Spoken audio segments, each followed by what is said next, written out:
Digital Talking Book Review. Good evening, everyone. This is Tanveer Syed. I'm trying to get another channel also growing along with this one. The channel is called Blind Man Reviews. So I'm going to be posting this video on both channels, and I would sincerely appreciate if you could support either channel by liking and or subscribing to it, as all your subscriptions and all your likes and even all your comments and shares, it really helps this channel grow. It doesn't cost you anything, and if that's not your forte, thank you for listening anyways.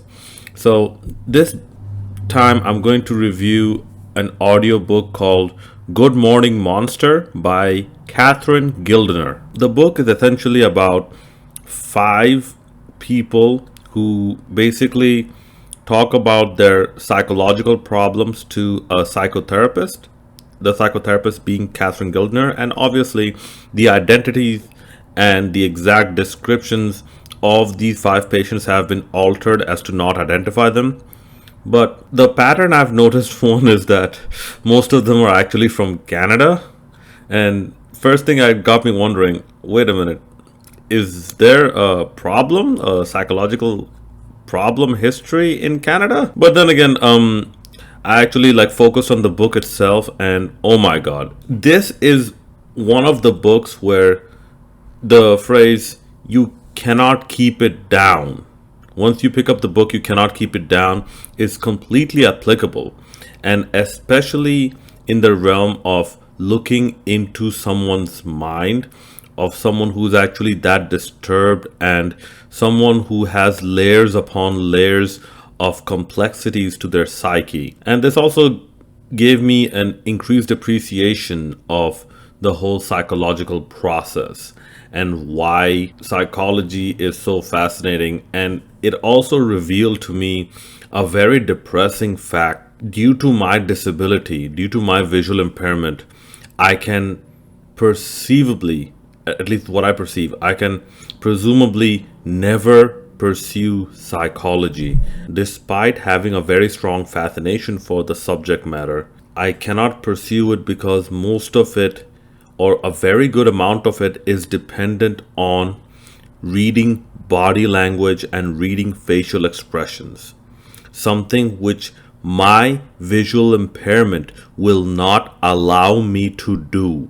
There's only so much you can actually read from some person moving around, and you cannot have that much lapses in your information. You cannot have that much of a deficit in your information if you are to make a proper analysis. So the theme I established from this book is that most issues, at least provided by this book, come from a rather disturbing or stressful childhood and teenage years as well. That is also very important, because just because you grow out of 5 or 6 years old, it does not mean you stop becoming a child. And just because you become 12 or 13 years old, it does not mean you become mature.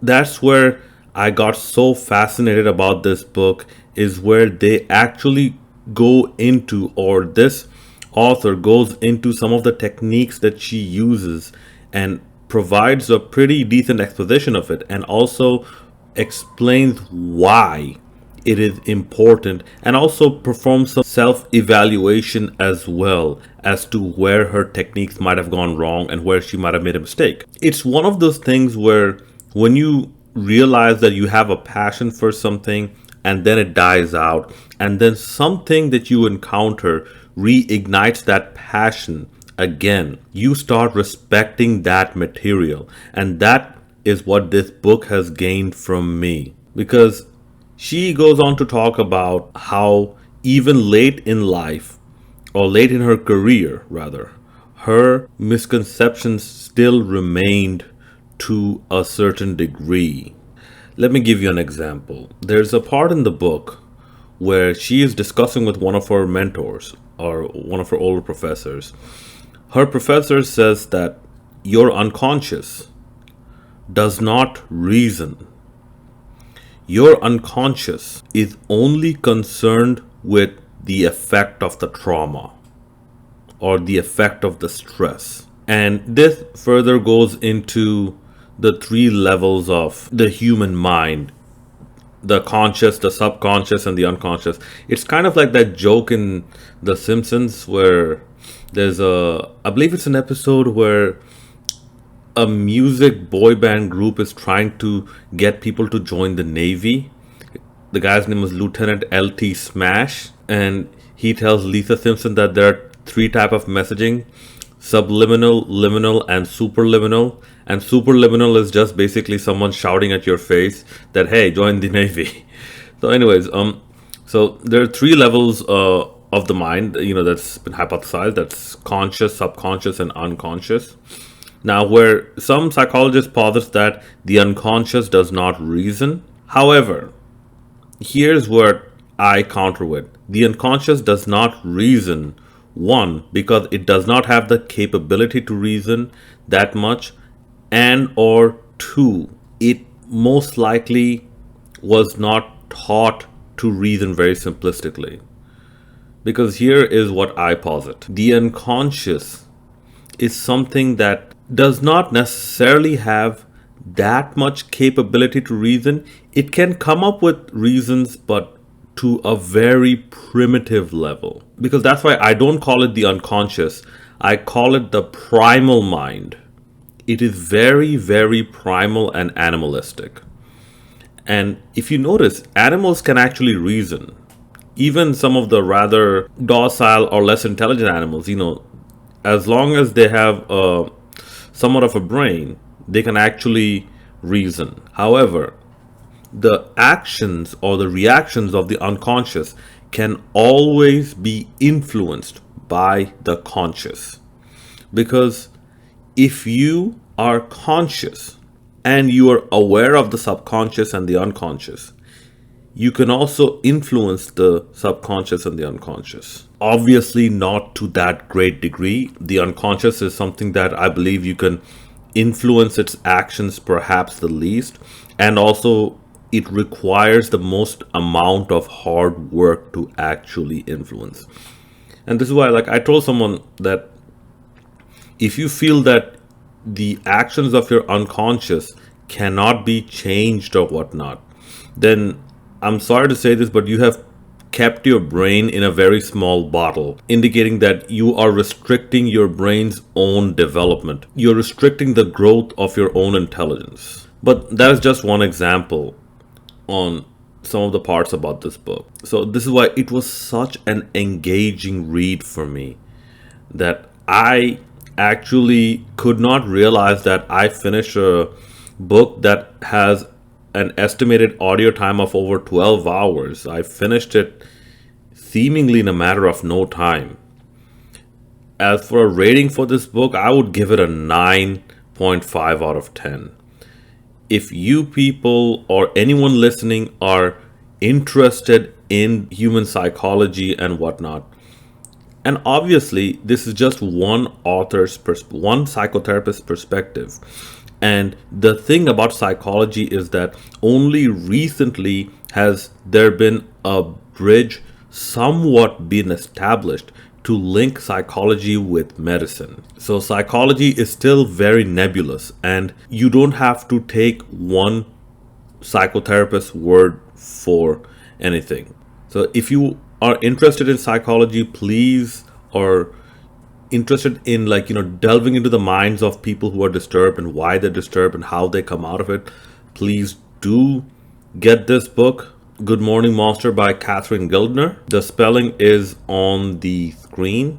Gildiner is Gildiner,